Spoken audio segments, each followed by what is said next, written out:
Hello students, this is class 11th, subject chemistry, chapter some basic concept of chemistry, lecture number 4.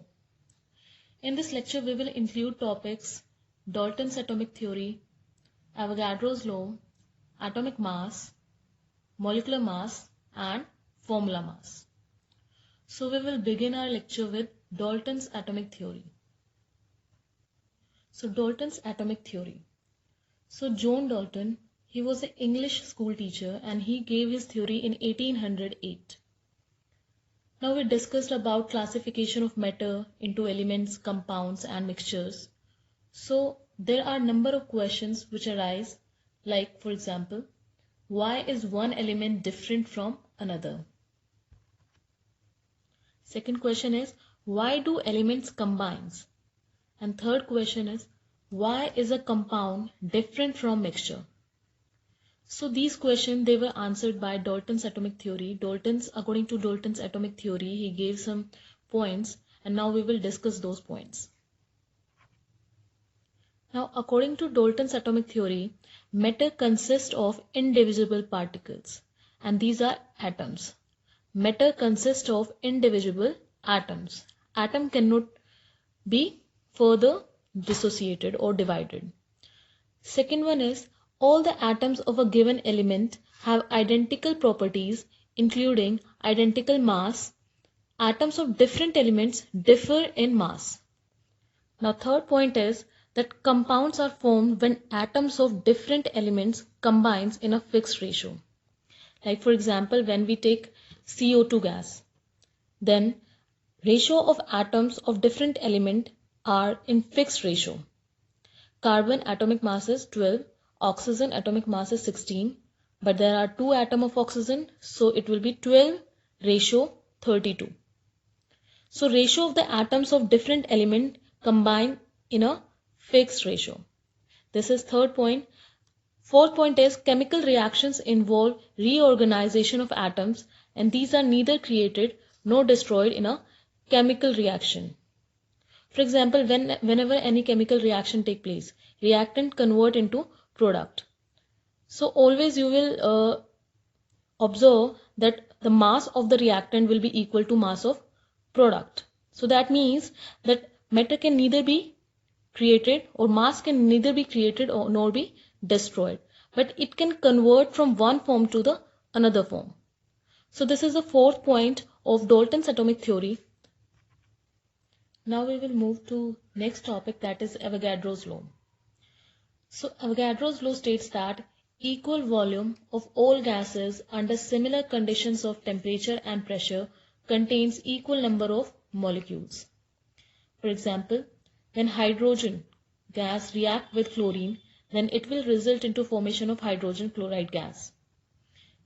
Now if you will take hydrogen gas in a box and chlorine gas in a box, then you will observe that under the same condition of temperature and pressure and same volume, under the same volume, these gases, they will have same number of molecules. Here, one volume of hydrogen combines with one volume of chlorine and it will result into formation of 2 volume of hydrogen chloride gas. If you will take here 1 volume of hydrogen chloride gas, then here we will say that half molecule of chlorine and half molecule of hydrogen will react together to form 1 volume of hydrogen chloride gas. So this is Avogadro's law. Here in this law we cannot take it atom. This is molecule. Because if you will take it atom, then here one compound atom will be formed of hydrogen chloride when half atom of hydrogen and half atom of chlorine will react together. It will contradict Dalton's atomic theory, which states that atom is indivisible. So atom is indivisible according to Dalton's atomic theory. So here we cannot write atom. This is molecule. So equal volume of all gases under similar conditions of temperature and pressure contains equal number of molecules. Here we have 2 containers. In one container hydrogen gas is present and in another container oxygen gas is present. And container, they are of same volume. Temperature and pressure conditions are same. You will observe that number of molecules of hydrogen are same in first container as well as in second container. So here Avogadro's law that equal volume of gases under similar conditions of temperature and pressure contains equal number of molecules. Now we will move to next topic, that is atomic mass. So atomic mass of an element is the number of times an atom of that element is heavier than an atom of carbon-12. Now how we came to this definition of atomic mass? You see, matter is made up of atoms. And the very next question is that what is the mass of atom? Because atom is so small that we cannot see it and it cannot be isolated. So it is impossible to determine mass of a single atom by weighing it. So we'll find out an alternate method. In this method, we can calculate mass of atom by weighing a large sample of element. This is a large sample of element and we will weigh it. The total mass of sample is divided by the number of atoms which are present in this sample. But the question is, how we will come to know that what are the number of atoms which are present in sample of element? So here Avogadro's hypothesis states that equal volume of different gases under similar conditions of temperature and pressure contains equal number of molecules. So equal volume of two different gases are taken under similar condition of temperature and pressure and then weighed. The ratio of their mass will be equal to the ratio of the masses of their single molecule. So here we are taking hydrogen and oxygen gas and volume is same.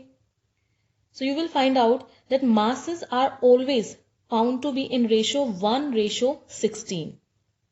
So it means that oxygen is 16 times heavier than the molecule of hydrogen. One molecule of hydrogen contains 2 atoms of hydrogen and one molecule of oxygen contains 2 atoms of oxygen. So we can say that atom of oxygen is 16 times heavier than atom of hydrogen. So here we cannot determine the actual mass of an element, of atom of an element, but we can determine the relative mass of an atom of an element. So in the starting, atomic mass of all the elements was obtained by comparing the mass of hydrogen taken as 1. We were taking hydrogen as reference. But after some time, this reference was changed to oxygen. Because when we take hydrogen as reference element, then mass of other element comes in fraction. So the reference was changed to oxygen. But there was a still better option if we compare with oxygen, and it was carbon-12 isotope. If we take carbon-12 isotope as a reference, then we can determine mass of other elements. So here we will define definition of atomic mass again. So atomic mass of an element is the number of times an atom of that element is heavier than an atom of carbon-12. Now, unit of atomic mass is atomic mass unit. And how we will define atomic mass unit? One atomic mass unit is equal to 1/12 of the mass of an atom of carbon-12 isotope. So we can write it like in this way, that mass of carbon atom is equal to 12 atomic mass unit. So what will be the mass of one atomic mass unit? So here one atomic mass unit is equal to, we will shift 12 in the denominator. So 1/12 of mass of a carbon atom. So here, from here we can define one atomic mass unit, that it is the 1/12 of the mass of a carbon-12 isotope. Now atom of the same element possess different mass called isotopes. Now if an element exists in different isotopes like neon, neon exists in neon 20, neon 21 and neon 22. And this is the fractional abundance of neon in atmosphere, that is 0.9051 neon 20. Neon 21 exists in 0.0027 and neon 22 exists in 0.0922. So now we have to find their average atomic mass. So how we will calculate their average atomic mass? The atomic mass of neon 20 is 20 and the fractional abundance is 0.9051. So we will multiply these two. Then we will add it into mass of neon 21 into fractional abundance of neon 21. Then again we will add it into neon 22, mass 22 into fractional abundance is 0.092. It will comes equal to 20.179 unit. So here you can see that we can calculate average atomic mass by multiplying atomic mass of neon isotope 20 and its fractional abundance. As neon has 3 isotopes, so we are multiplying fractional abundance with their atomic mass and then we will get average atomic mass. So this is how you can calculate average atomic mass. Now we will move to next definition, that is gram atomic mass. What is gram atomic mass? Atomic mass of an element expressed in grams is called gram atomic mass. So for example, atomic mass of oxygen is 16 atomic mass unit. So gram atomic mass will be equal to 16 gram. So this is how you can express gram atomic mass. Now next one is molecular mass. What is molecular mass? Molecular mass of a substance is the average relative mass of its molecules as compared with an atom of carbon-12 isotope taken as 12. So here we will determine molecular mass of some compound. So we want to determine molecular mass of H2SO4. How we will determine it?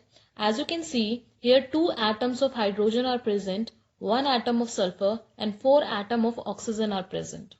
So here we will write 2 into atomic mass of hydrogen plus, as there is only 1 atom of sulfur, so 1 into atomic mass of sulfur plus 4 into atomic mass of oxygen because 4 atoms of oxygen are present.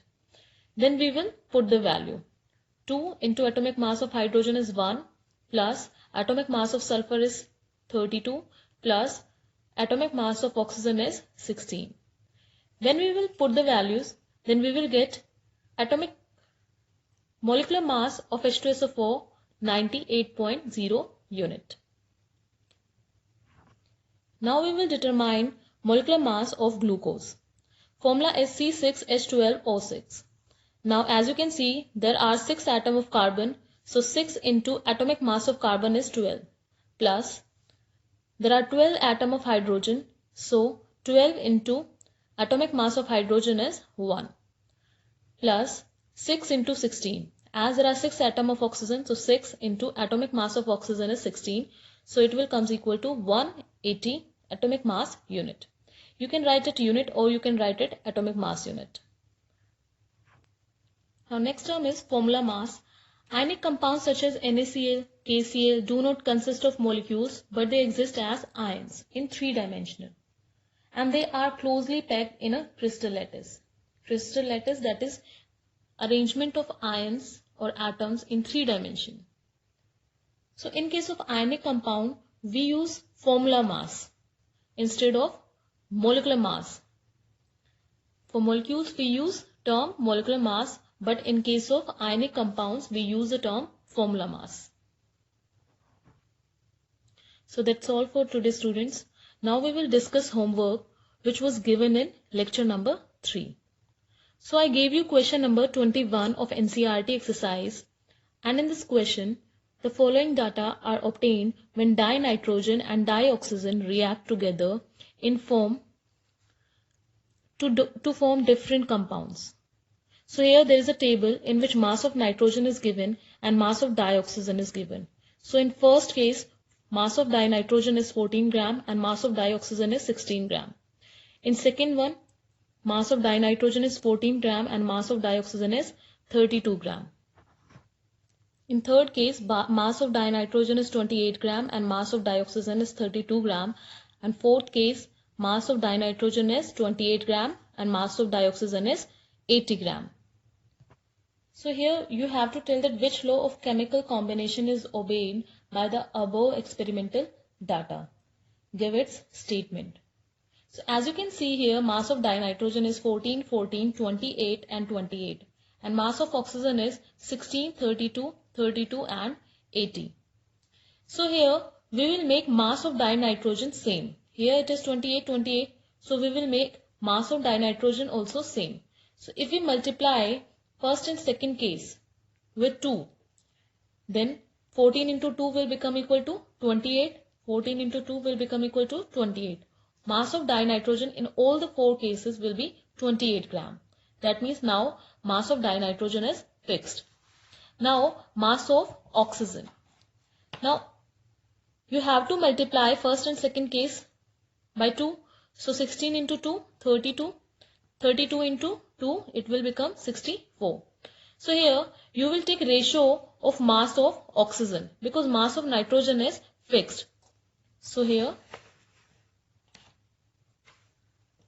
mass of dinitrogen is fixed and mass of oxygen is different. So we will take ratio of mass of oxygen. So when we will take ratio, then we can write here 32 ratio 64 ratio 32 ratio 80. And when we will simplify it, then it will become a whole number ratio. A simple whole number ratio, that is 2 ratio 4 ratio 2 ratio 5. Now which law is this? So this is law of multiple proportion. According to law of multiple proportion, when two elements combines together to form two or more chemical compounds, then the masses of one of the elements which combines with the fixed mass of the other bear a simple ratio to one another. That is law of multiple proportion. This is question number 21, part A. Now we will do question number 21, part B. In part B, we have to convert kilometer into millimeter. We have to give relation between 1 kilometer and millimeter. So now first, we will convert kilometer into meter. After that, we will convert meter into centimeter and then centimeter into millimeter. So we should know relation between them. So 1 kilometer is equal to 1000 meter. So to convert kilometer into meter, we will multiply 1 kilometer by 1000 meter. Now we will convert meter into centimeter. So 1 meter is equal to 100 centimeter. So we will multiply it by 100. So it will convert into centimeter. Now we have to convert centimeter into millimeter. So 1 centimeter is equal to 10 millimeter. So again we will multiply it with 10. So now when we will simplify this, then 1 kilometer is equal to 10 to the power 6 millimeter. Now in the same part, we have to convert kilometer into picometer. Now how we will convert it? Now as you can see, to convert kilometer into meter, we have relation 1 kilometer is equal to 1000 meter. So we will multiply it with 1000. Then we will convert meter into picometer. So we have relation that 1 picometer is equal to 10 to the power minus 12 meter. So you can divide it by 10 to the power minus 12 or you can multiply it with 10 to the power 12. When you will shift this 10 to the power minus 12 in the numerator, then it will become positive power. So 10 to the power 12. Now when you will simplify this, then 1 kilometer is equal to 10 to the power 15 picometer. So this is 21 part B. Now we will move to next part. Now in part B, second part, we have to convert 1 milligram into kilogram. So first of all we will convert milligram into gram, then gram into kilogram. So we should know relation between gram and milligram. So 1 gram is equal to 1000 milligram. So we will divide 1 milligram by 1000. After that we will convert gram into kilogram. So to convert gram into kilogram, we will again divide it by 1000. When you will simplify this, then we will get 10 to the power minus 6 kilogram. So 1 milligram is equal to 10 to the power minus 6 kilogram. Now in the same part, we have to convert 1 milligram into nanogram. So first we will convert milligram into gram, then gram into nanogram. And how we will convert it? We know that 1 gram is equal to 1000 milligram. So to convert milligram into gram, we will divide it by 1000. After that, we will convert gram into nanogram. So 1 nanogram is equal to 10 to the power minus 9 gram. So here we will convert gram into nanogram by simply dividing it by 10 to the power minus 9 gram. Or you can multiply it with 10 to the power 9. When you will simplify this, then it will comes equal to 10 to the power minus 6 nanogram. So 1 milligram is equal to 10 to the power minus 6 nanogram. Now in B third part, we have to convert 1 milliliter into liter. So we should know what is the relation between liter and milliliter. So 1 liter is equal to 1000 milliliter. So to convert milliliter into liter, we will divide it by 1000 and we will get 10 to the power minus 3 liter. So 1 milliliter is equal to 10 to the power minus 3 liter.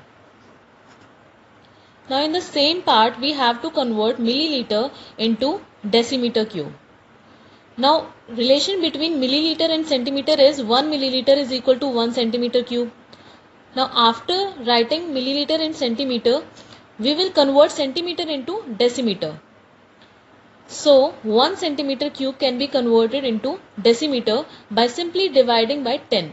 As you can see here, this is cube, so we will divide 1 centimeter cube by 10 3 times. When you will simplify this, it will comes equal to 10 to the power minus 3 decimeter cube. So 1 milliliter is equal to 10 to the power minus 3 decimeter cube. Was extra from NCERT questions. Now in this question, what mass of silver nitrate will react with 5.85 gram of sodium chloride to produce 14.35 gram of AgCl and 8.5 gram of sodium nitrate if the law of conservation of mass is true? So as you all know that according to law of conservation of mass, weight of reactant is equal to weight of product. So here we will write first equation AgNO3 plus NaCl. It is giving AgCl plus sodium nitrate. Now weight of AgNO3 is unknown. It is x gram and NaCl 5.85 gram and AgCl 14.35 gram, NaNO3 8.5 gram. So now according to law of conservation of mass, weight of reactant is equal to weight of product. So x plus 5.85 is equal to 14.35 plus 8.5. So when you will calculate value of x, that is value of weight of silver nitrate. So it is 17.0 gram. This is question number 1. Now we will move to next question. In next question, 2.16 gram of copper metal when treated with HNO3 acid followed by ignition of the nitrate gave 2.70 gram of copper oxide. It is cupric oxide. In another experiment, 1.15 gram of cupric oxide upon reduction with hydrogen gave 0.92 gram of copper. Show that above data illustrate the law of definite proportion. So now according to law of definite proportion, in a compound the ratio of the element is always fixed. So we will solve this question. So first, copper react with HNO3 and mass of copper is given 2.16 gram. When it react with nitric acid, it will give copper nitrate plus NO2 gas and water. Now ignition of copper nitrate, it will give cupric oxide and nitrogen dioxide plus oxygen. Now here mass of cupric oxide is given, that is 2.70 gram. So now we will find out that what is the percentage of copper in cupric oxide. So first of all we will write a percentage of copper in cupric oxide in first case. This is first case. Okay. So now here we have to find out percentage of copper. So total amount is given of cupric oxide, it is 2.70 and mass of copper is also given 2.16 gram. So we will write here mass of copper divided by total amount of cupric oxide into 100. So mass of copper is 2.16, total amount of cupric oxide is 2.70 and when you will multiply it with 100 then it will come equal to Okay, the answer will comes equal to 80%.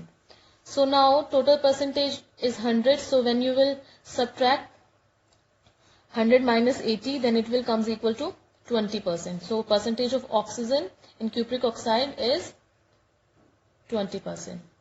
Now in second experiment, when cupric oxide react with hydrogen gas, okay, it will convert into copper and water molecule will form. So this is reduction of cupric oxide, due to which CuO convert into copper. Okay, so now again we will find percentage of copper and oxygen in this. So now percentage of copper in cupric oxide in second case is, the given amount of copper is 0.92 and the total amount of cupric oxide is 1.15 and it is multiplied with 100. So it will comes equal to 80%. Now percentage of oxygen is 20%. 100 minus 80, it will comes equal to 20%. So this is question number 2. So that's all for today, students. In next lecture we will study about mole concept, and your homework for today is you have to solve NCERT exercise question number 1, 9 and 32. Till then, goodbye and have a nice day.